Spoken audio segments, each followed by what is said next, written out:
Ons skriflesing vanmôre gaan uit Johannes 16 wees, Johannes 16, waar ons van vers 5 aflees, vers 5 tot 15. Voordat ons dan saam lees, kom ons bid saam. Ons Vader wat in die hemel is, soos ons reeds gesê het, is het vir ons so voorreg om in die kerk by mekaar te kan wees. Op 'n mooi sondagoggend, rustig en stil rondom ons, nadat U deur die week met elkeen van ons was, in al ons doen en late, waar ons oral was en in watter omstandighede ons ook verkeer het. Baie dankie dat ons kan sê ons lewe en ons tye is in U hand, soos wat U kerk ook in U sorg en in U hand is. Dankie dat ons ook die kerk se deure altyd oop vind, dat ons altyd kan instap en kan weet ons is ook in die teenwoordigheid van ander mense wat ook U aangesig kom opsoek. Maar baie dankie ook vir U woord. U woord wat tydloos is. U woord wat ons nooit kan deurgrond nie, wat ons nooit ten volle ons eie kan maak nie, omdat dit te veel en te diep is. En daarom dank ons U dat ons ook die versekering het dat U Heilige Gees ons leermeester is, wat ons voortdurend in die dieper waarhede van U woord wil inlei. En dis dan ook ons gebed, as ons hier saam lees en saam dink oor U woord, dat U deur die Gees met ons elkeen besig sal wees. So besig sal wees dat U ons ook sal motiveer tot die daad sal dit oorgaan, as ons uitstap om ook te gaan leef en te gaan doen wat ons gehoor het. Amen. Johannes 16 van vers 5, die werk van die Heilige Gees. En nou praat Jesus met sy disippels en hy sê, nou gaan ek na hom toe, die Vader wat my gestuur het, en tog vra niemand van julle vir my, waar gaan U heen nie? Maar omdat ek dit vir julle sê, is julle harte vol droefheid. Tog sê ek vir julle die waarheid, en dis ook ons teksgedeelte vanmôre. Dit is tot julle voordeel dat ek weggaan. Want as ek nie weggaan nie, sal die voorspraak, die Heilige Gees, nie na julle toe kom nie. Maar as ek gaan, sal ek hom na julle toe stuur. En wanneer hy kom, sal hy bewys dat die wêreld skuldig is aan sonde, en dat die reg aan my kant is, en dat die oordeel al gekom het. Die wêreld is skuldig aan sonde, want die wêreld glo nie in my nie. Die reg is aan my kant, want ek gaan na die Vader toe, en julle sal my nie meer sien nie. Die oordeel het al gekom, want die owerste van hierdie wêreld is klaar veroordeel. Ek het nog baie dinge om vir julle te sê, maar julle sal dit nie nou kan begryp nie. Wanneer hy kom, die Gees van die waarheid, sal hy julle in die hele waarheid lei. Wat hy sal sê, sal nie van homself kom nie. Hy sal net sê wat hy hoor, en hy sal die dinge wat gaan kom, aan julle verkondig. Hy sal my verheerlik, want wat hy van my ontvang, sal hy aan julle verkondig. Alles wat aan die Vader behoort, behoort ook aan my. Daarom dat ek gesê het, wat hy van my ontvang, sal hy aan julle verkondig. En dan lees ek net weer vers 7, ons teksgedeelte. Dit is tot julle voordeel dat ek weggaan. Want as ek nie weggaan nie, sal die voorspraak, die Heilige Gees, nie na julle toe kom nie. Maar as ek gaan, sal ek hom na julle toe stuur. Tot sover. Nou, liewe gemeente, ons is nou op pad na Hemelvaart en na Pinkster. Donderdag aand het jy gehoor by moedergemeente 6:00 die Hemelvaartdiens en dan van volgende Sondag die Pinksterdienste ook. En dit bring ons by hierdie teksgedeelte waar ons vanmôre vir mekaar kan sê aan die hand van die woorde van die Here Jesus, dat dit ons tot ons voordeel is dat hy weggaan. Ons kan ons voorstel hoe dat hy sy disippels moet troos en versterk. Hierdie gebeure, Johannes 16, is nog voor die kruisiging. Hy berei sy disippels daarop voor dat hy watter pad vir hom voorlê. Hy sê selfs in Johannes 14, hy gaan om vir hulle plek voor te berei by die Vader. Dan vra die disippels vir hom, maar ons weet nie hoe om daar te kom wat u nou vir ons vertel nie. Dan sê hy vir sy disippels, ek is die weg, die pad na die lewe. Wie na my toe kom, ek is die weg en die waarheid. Niemand kom na die Vader behalwe deur my nie. En dan begin hy vir hulle ook voorberei dat hy gaan weg. Hy berei vir hulle voor, hy moet na Jerusalem toe gaan, die kruisiging, dit het ons alles nou onlangs beleef met die Goeie Vrydag, die Paasgebeure, die wonderlike boodskap van die opstanding, die jubelende werklikheid dat die Here uit die dood het opgestaan het. Van opstanding Sondag, 40 dae tot donderdag aand, die tyd van tussen die opstanding en die hemelvaart, en dan van die hemelvaart nog 10 dae tot die Pinksterfees. Pinkster wat ook afgelei is van die Griekse woord Penta, 50. So 50 dae van die opstanding van Christus, dink ons aan die Pinksterfees, dat Jesus sy Gees gekom het. En nou wat sou die voordeel vir ons wees, vir sy disippels, en wat sou die voordeel vir ons vanmôre wees, 2026, 2000 jaar later? Die wonder is dat die Here Jesus het eintlik as het ware plek gemaak vir die Gees om te kom. Nou die Gees is oral teenwoordig in die Bybel. Van die vroegste tyd lees ons in Genesis 1, lees ons alreeds. In die begin het God die hemel en die aarde gemaak.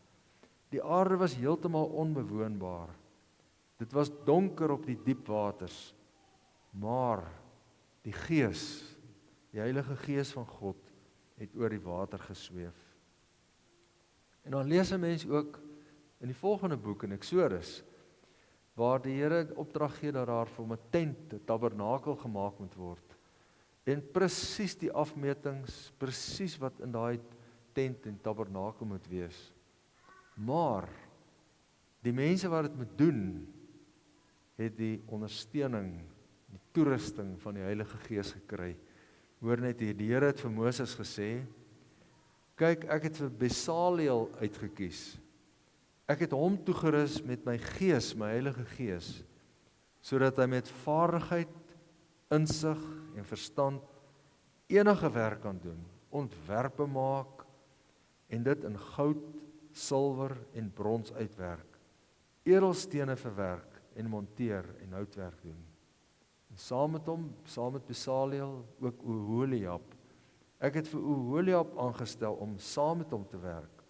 Aan elke vakman het ek vaardigheid gegee, sodat hulle alles kan maak wat ek jou beveel het.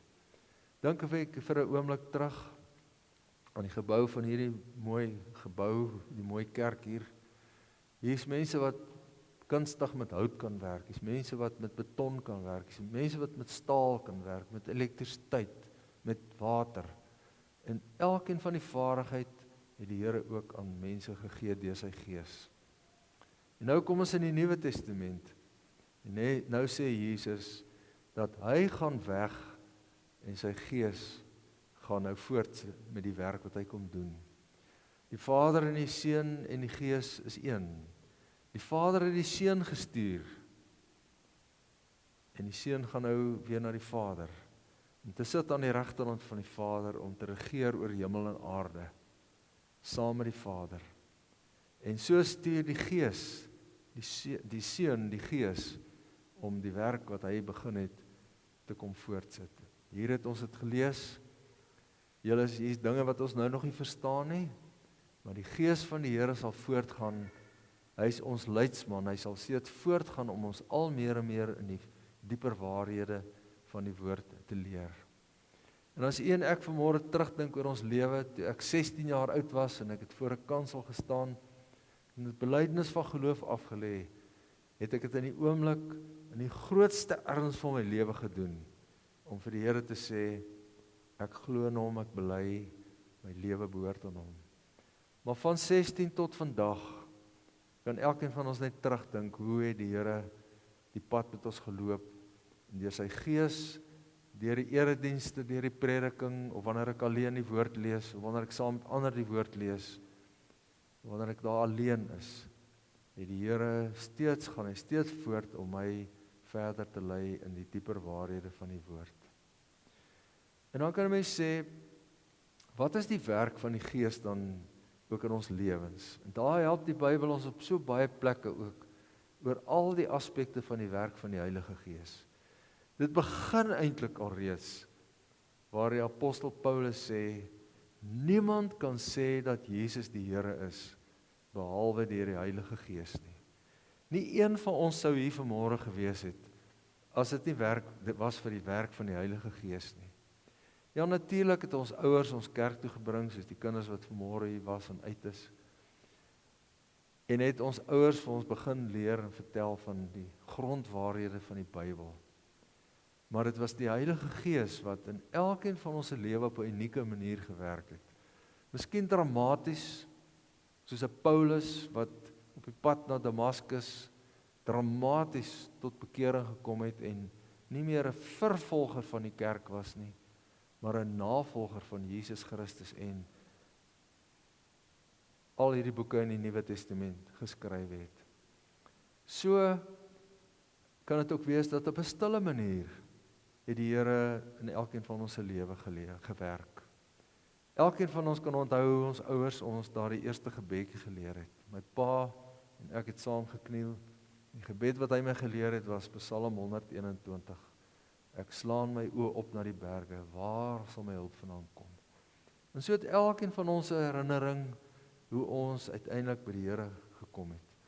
Of later in my lewe, miskien by 'n kamp, of by watter geleentheid ook al, miskien op 'n siekbed, miskien 'n ongeluk, het die Here op 'n dramatiese manier in my lewe gekom en het die Gees gewerk. Niemand kan sê dat Jesus die Here is sonder die Heilige Gees nie.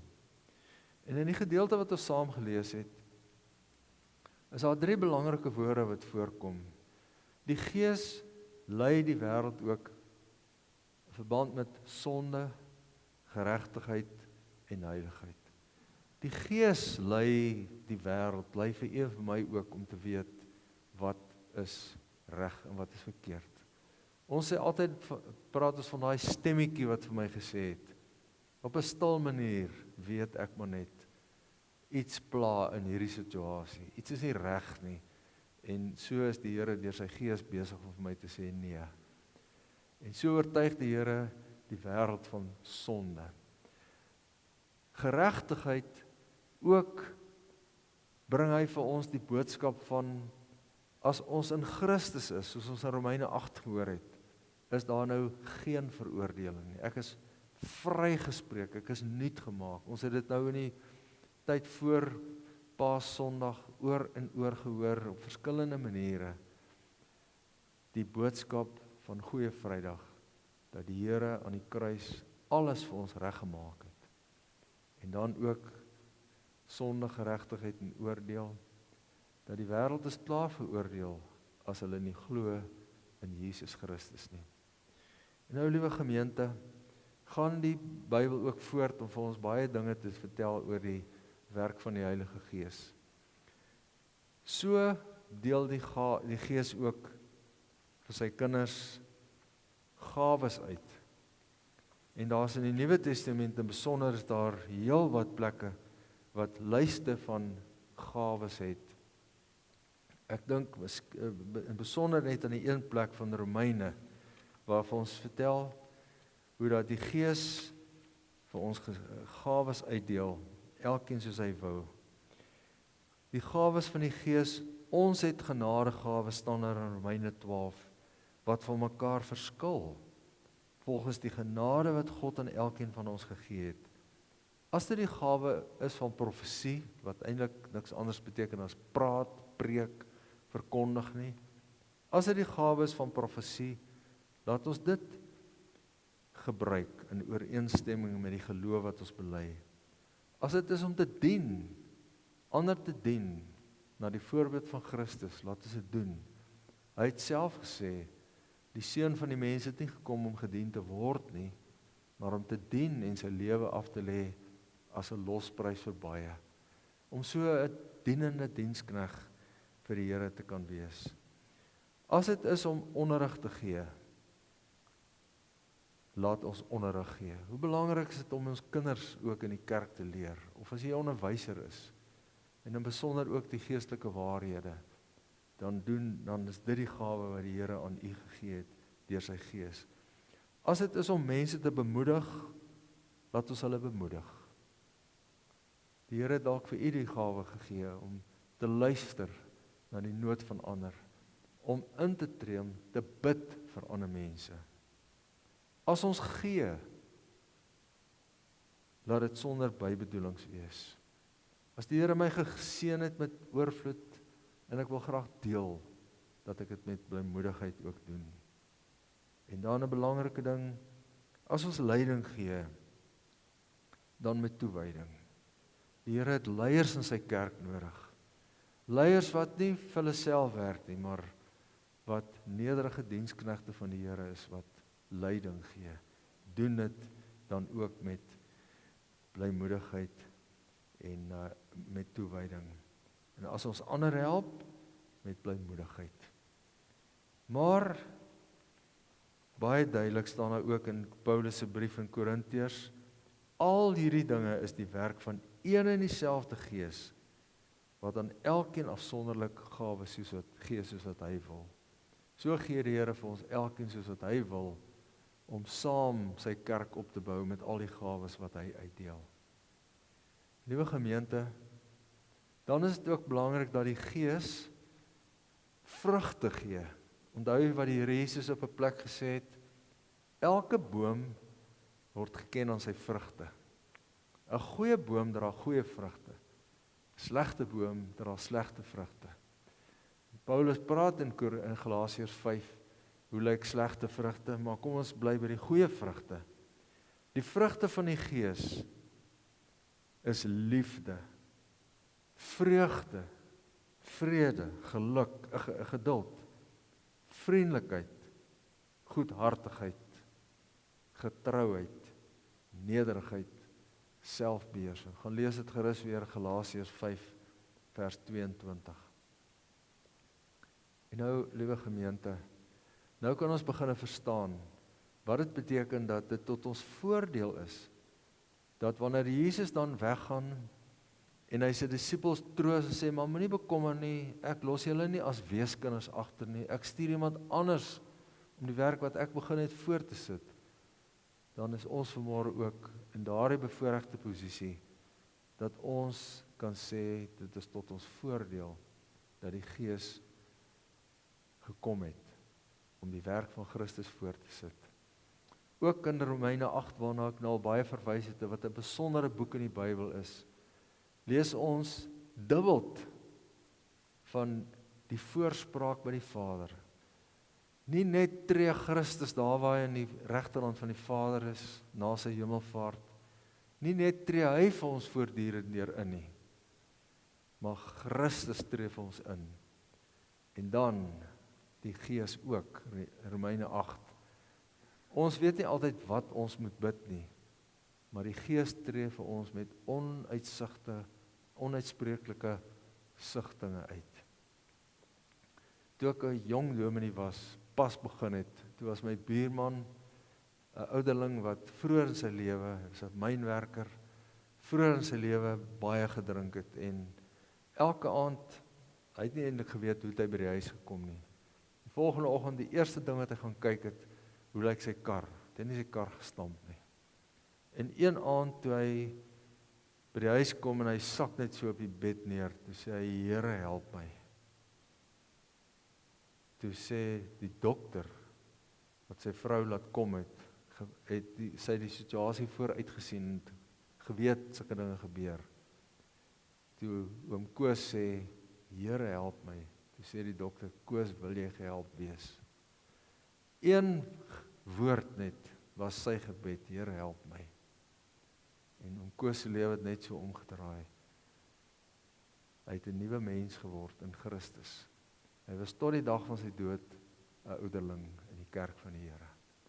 En so is ons ook baie keer nie in staat om te bid nie. Ons is dalk moeg. Ons is lewensmoeg.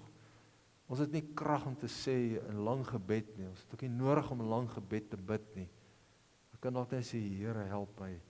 En dis wanneer die Gees my gebede, onuitspreeklike sigtinge, versigtinge net dra na die troon van die Vader. Maar liewe gemeente, as ons ook lees in die Bybel, hier waar ek staan, daar waar u sit, is my liggaam 'n tempel waarin die Heilige Gees woon. Is dit 'n wonderlike versekering, maar is ook 'n verantwoordelikheid. Om te dink, hier waar ek staan, bly die Gees in my. So waar ek gaan en waar mense my waarneem, moet ek 'n waardige draer wees van die Gees in my. En dan staan daar ook 'n plek waar Paulus sê, moenie die Gees bedroef nie. Moenie in jou optrede, in alles wat jy doen, moenie die Gees teleurstel, hartseer maak, bedroef nie. Daar staan ook 'n vermaaning waar Paulus sê, moenie dronk word van wyn nie, maar laat julle vervul word deur die Heilige Gees. Die vreemde punt van vergelyking, wanneer Paulus dit vergelyk, iemand wat dronk is nie homself nie, is buite homself. So is ek as het ware ook nie meer dieselfde mens as die Gees van God in my woon nie. So sê Paulus ook, as Christus dan in my woon, laat die Gees julle gedrag bepaal. As ons hier uitstap, môre, die res van die week, die res van my lewe, mag my lewe 'n toonbeeld wees daarvan, dat die Gees wat my tot ander insigte gebring het, dat die Gees wat my leidsman is, dat die Gees wie se vrugte ek dra, dat die Gees wie se gawes ek het, dat my lewe ook weerspieël, my gedrag bepaal. So lyk iemand wat onder die beheer van die Heilige Gees lewe. Mag die Here vir u ook seën in die Pinkstertyd, dat dit vir u elkeen ook 'n tyd van mooi verdieping in die geestelike lewe ook sal wees, in elkeen van ons. Amen. Ons Vader wat in die hemel is, ons dankie vanmôre vir die wonderlike voorreg wat ons weet, dat wanneer ons afskeid neem, dit nie 'n finale afskeid is nie. Here Jesus, dat u wat weggegaan het na die Vader toe, ons eintlik beter daarin toegelaat het, omdat u self by die Vader by ons intree, en u ook die Gees gestuur het om vir ons voortdurend in te tree, en ons te lei in die dieper waarhede van die woord. Ons stel onsself so dan tot u beskikking, wees ons leermeester, dat ons meer en meer kan leer van u woord, van u self. Ons wil vra dat u ons ook sal seën om die gawes wat u vir ons elkeen gegee het, so te gebruik, dat die vrugte van die Gees ook in ons lewe sigbaar sal wees. Ons bid ook vanmôre vir die verkondiging, die verspreiding van u woord oor die hele aarde. Dat daar waar u woord gesaai word, die vrug, die saad wat gesaai word, ook vrug sal lewer. Ons bid vanmôre vir die gemeenteraad, die leiers op elke terrein van die gemeente, die jeug. Ons bid in besonder ook vir die leiding van die gemeenteraad, met die oog op 'n beroep van 'n leraar, dat u op 'n duidelike manier ook u werk hier sal voortsit. U wat die hoof van u kerk is, en u wat ook sê, van wie ons sing, hou Christus self u kerk in stand, dat u ook so sal voortgaan om u kerk in stand te hou. Wees u met ons ook elkeen môre, elke dag, hierdie week, ook in die Pinkstertyd, dat dit vir ons elkeen 'n geseënde tyd sal wees. Aan u bring ons al die dank en die eer. Amen.